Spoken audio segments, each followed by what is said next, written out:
I was standing in the doorway holding 2 bags of groceries I'd just bought for my mom when I heard her voice from the kitchen. Honestly, sometimes I wish Maya had never been born. She's just exhausting, a burden I never asked for. The bag slipped from my hands. She turned around and saw me standing there. She didn't apologize. My name is Maya. I'm 24 years old. And that's when I decided to give her a gift she'd never forget. I work as a freelance graphic designer. I'm not rich. I'm not glamorous. But I'm independent. And I'm good at what I do. Growing up, I spent every day trying to earn my mom's approval. I brought home good grades. I helped with bills when she said money was tight. I took care of my younger brother when she was too tired. I thought if I just tried hard enough, she'd finally see me. I wasn't the daughter she wanted. I wasn't loud or charming or easy, but I was loyal, and I thought that mattered. I paid her phone bill twice when she forgot. I designed her friends' wedding invitations for free because she asked. I drove her to doctor's appointments at 6 in the morning. I showed up. But no matter what I did, I was still somehow not enough. Has your family ever treated you like this? Share your story below. I read every single one, and trust me, you're not alone. A week after I overheard that phone call, my mom texted me. Can you come over? Need to plan my birthday dinner. I thought maybe she'd apologize. Maybe we'd finally talk about what she said. I was wrong. I walked into her house and she handed me a to-do list. Pick up the cake, set up decorations, design the invitations. I stood there holding the list. Mom, about what you said on the phone last week. She cut me off. Oh, Maya, don't be so sensitive. I was venting. You always take things personally. I swallowed hard. Okay. Great.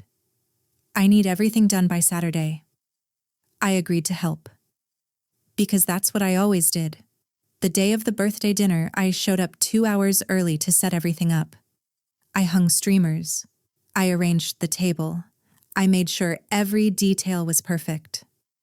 Her friends and family started arriving around 6.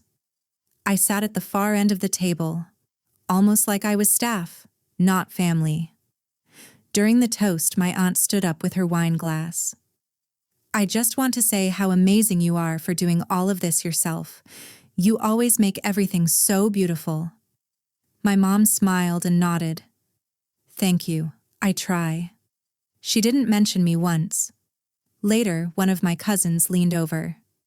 So what do you even do? Still freelancing? Before I could answer, my mom's voice rang out from across the table.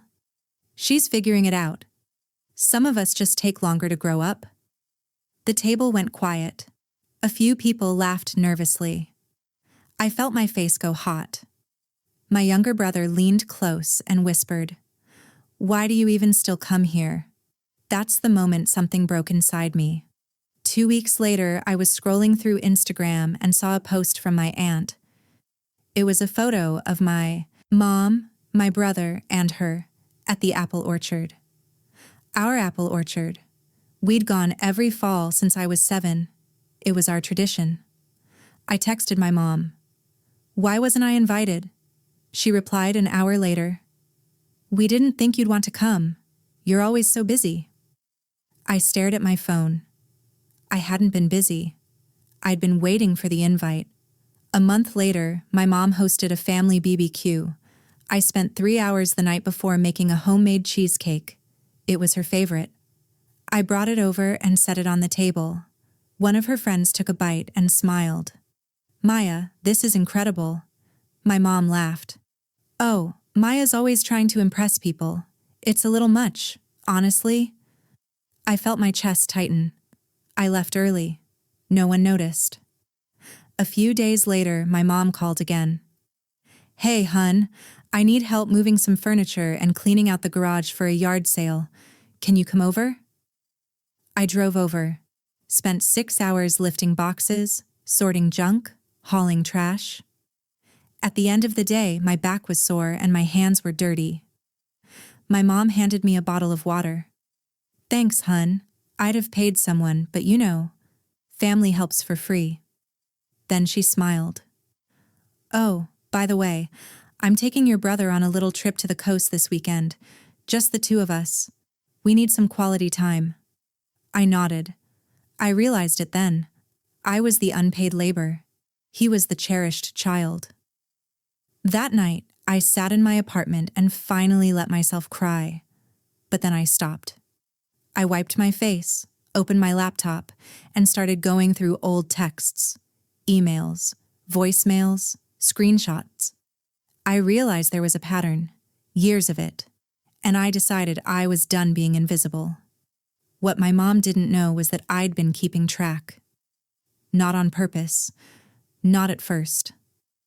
But every cruel text, every last-minute favor, every dismissive comment, I'd saved them.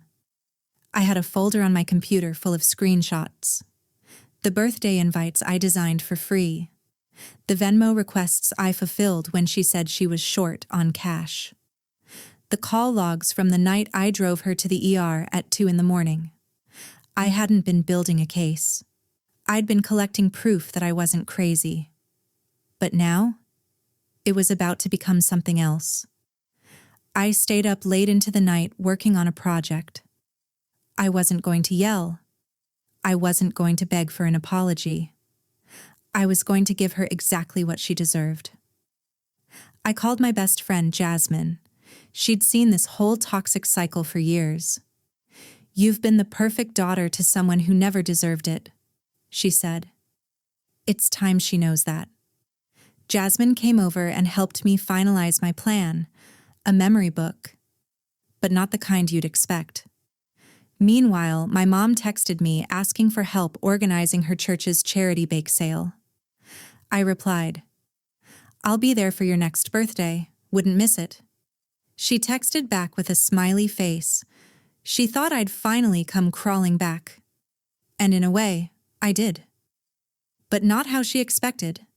I ordered a custom leather-bound book online, dark green cover, gold lettering on the spine. Filled it with printed texts, photos, timeline entries.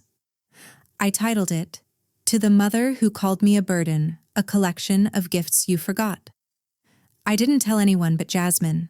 The tension built as her birthday approached. I stayed calm, polite, distant. My mom even commented to my brother one day. He told me later, "See? I told you she'd get over it. She always does." It was her birthday dinner again. 1 year after the last one. Smaller gathering this time, just close family.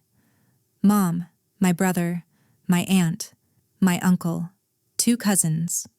I arrived on time with a wrapped gift. My mom opened the other presents first. Candles, a bottle of wine, a scarf. Then she got to mine. The room went quiet as she peeled back the wrapping paper and saw the leather cover. "What is this?" I kept my voice steady. "It's a memory book.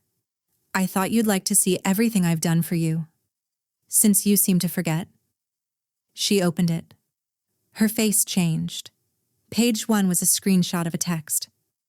"Hey, hon, can you cover my electric bill this month? I'm a little short." Page 2 was the wedding invite I designed. Page 3 was a call log. 2:47 a.m. Duration, 23 minutes. The night I drove her to the ER. She flipped forward. The next section had screenshots of her own words. "Maya's exhausting. I wish she'd just grow up. She takes everything too personally." The final page was a photo. Me as a little girl. Maybe 6 years old. Holding a homemade Mother's Day card covered in crayon hearts. Beneath it, in my handwriting, I'd written, "I spent my whole life trying to be enough for you. This is me stopping." Her hands were shaking. "Maya, this is..." I cut her off. "A gift. Just like you asked. I wanted you to remember everything I gave, and everything you said when you thought I wasn't listening." My brother stared. My aunt looked away. My mom tried to recover. "You're being dramatic." I stood up and grabbed my coat. No, Mom, I'm being honest, and I'm done. I turned toward the door. Then my brother spoke. Quietly, but clearly. She's right, Mom. You do this to her. My mom's face crumpled. I walked out. No yelling, no tears, just the truth, bound in leather, sitting on the table.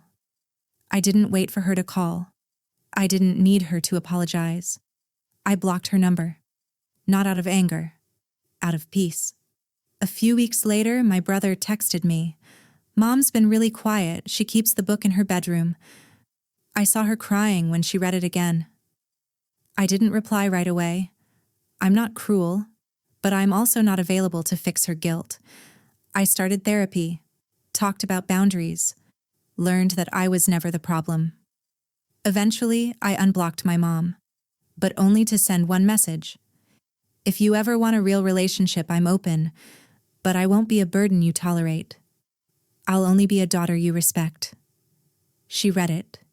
She didn't reply immediately, but she didn't lash out either. For the first time in my life, her silence didn't hurt me. It freed me. If this story hit home, I need you to do something. For me, hit that subscribe button and drop a comment telling me where you're watching from. Seriously, I read them all. And if you've ever been made to feel like a burden by the people who were supposed to love you most, share your story below. You're not invisible. Not here. Thanks for listening. I'll see you in the next one.